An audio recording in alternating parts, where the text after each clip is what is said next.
में दोस्तों आपका स्वागत है। मैं हूं आपके साथ राशिद ज़हीर। 3 लोग मोसाद से निकले, आरोप है कि उन्होंने पेगासस बना दिया। टेक्नोलॉजी के एतबार से कहें या सुरक्षा उपकरणों के एतबार से कहें, इजराइल ने पूरी दुनिया में अपना सिक्का जमा रखा था। और ड्रोन के बारे में तो मैं दर्शकों आपको ये बता दूं कि दुनिया में सबसे ज़्यादा ड्रोन बनाने का काम जो है वो इजराइल करता है और $7 अरब का पर ईयर वो दूसरे देशों को असला बेचता है। इतना मजबूत इंतज़ाम था कि ये कहा जाता था कि आयरन डोम का मतलब क्या है? आयरन का मतलब लोहा और डोम का मतलब एक गुंबद होती है। यानी कि उसने पूरे इजराइल को एक ऐसी गुंबद से चारों तरफ से ढक रखा है कि दुनिया का कहीं का भी हमला होगा वो उसको मार गिराएगा, ख़त्म कर देगा। लेकिन पूरी दुनिया ने देखा कि 7 अक्टूबर में हुआ यूं कि हमास के लड़ाके वहाँ आए, आयरन डोम को और इजराइल की तमाम टेक्नोलॉजी को ध्वस्त करते हुए 1400 लोगों को मार गिराया और बहुत सारे लोगों को वो उठाकर लेकर चले गए। सवाल ये उठा कि जब इतनी मजबूत और इतनी ताकतवर और इतनी संतुलित और इतनी जदीद कहते हैं मॉडर्न को, इतनी मॉडर्न टेक्नोलॉजी से भरपूर इजराइल का हाथ, एक आतंकवादी ग्रुप कहा जाता है उसको, तो वैसे उसने ये कर दिखाया, तो सेल्फ एनालिसिस करने की ज़रूरत ये पड़ती है कि हमारी हाल क्या है। दुनिया में जब भी कभी कोई युद्ध होता है तो एक तो होता ही है जो भी उसका मकसद है, एक मकसद ये भी होता है कि जो हथियार हैं उनको आजमाया जाए। और अमेरिका हो, इजराइल हो, दुनिया के अंदर बड़े बड़े ये फ्रांस और रशिया, ये ऐसे हथियार बनाने वाले लोग हैं, देश हैं जो दुनिया को हथियार बेचते हैं और युद्ध कराते भी हैं, ऐसा भी आरोप है।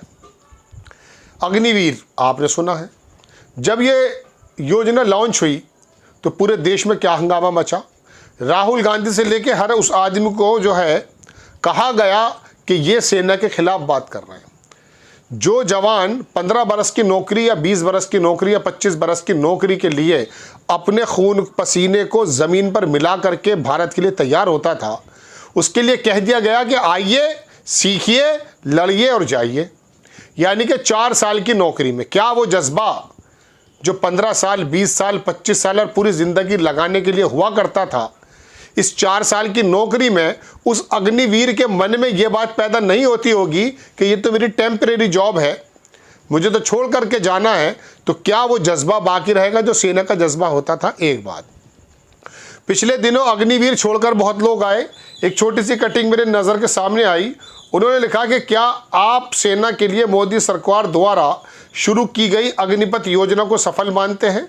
10% लोगों ने कहा हाँ और 89% लोगों ने कहा नहीं। एक सेना के सिपाही रहे, रोहित चौधरी इनका नाम है। इन्होंने लिखा कि जैसे जैसे अग्निवीर सैनिकों की शहादत हमारे सामने आ रही है, अग्निपथ योजना पर सवाल उठ रहे हैं। लड़ाई तो वाकई इजराइल में चल रही है, लेकिन सेल्फ एनालिसिस तो अपना करना है। 4 साल के उस नौकरी में उसके अंदर क्या वो जज्बा भर सकते हैं?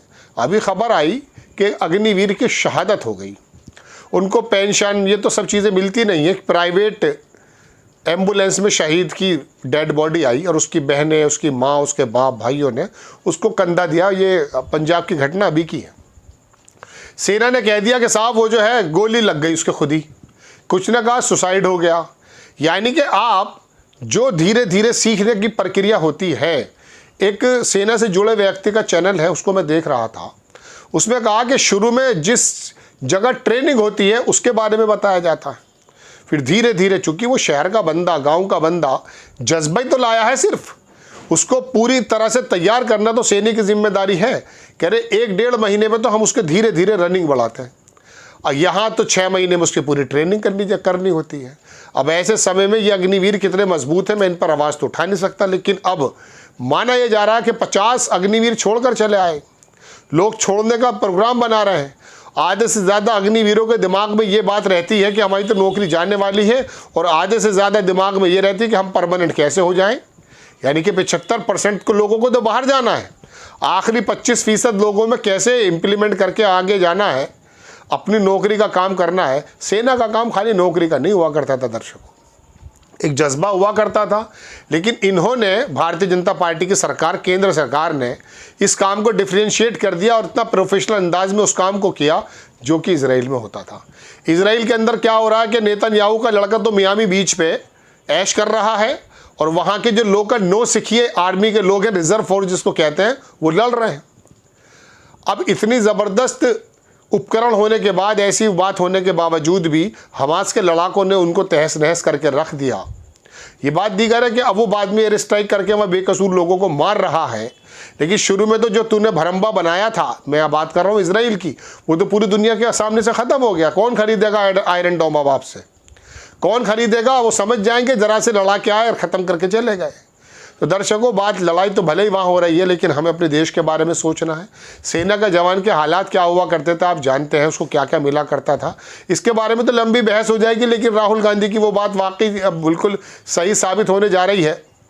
अग्निवीर जिस तरह से वहाँ पर इंसिडेंट्स के साथ शहीद हो रहे हैं या वापस आ रहे हैं या छोड़ कर आ रहे हैं, उससे अंदाज़ा लग जाता है कि एक प्रॉपर तरीके से लंबे समय तक ट्रेनिंग लेकर के पूरी ज़िंदगी को खपा देने वाले जवान में अलग जज्बा होता है, और 4 साल की किराए की नौकरी करा के उसको वापस भेज देना कि जाइए अब आप जो है डाकिया बन जाइए, या आप जो है खेती कर लीजिए, या आप किसी का गार्ड बन जाइए, ये इसमें बड़ा फ़र्क होता है। आपको खबर कैसी लगी अपनी राय कमेंट्स बॉक्स में ज़रूर दीजिए। चैनल को सब्सक्राइब कीजिए, शेयर कीजिए। नेक्स्ट टाइम मैं किसी खबर के साथ आता हूँ। जय हिंद।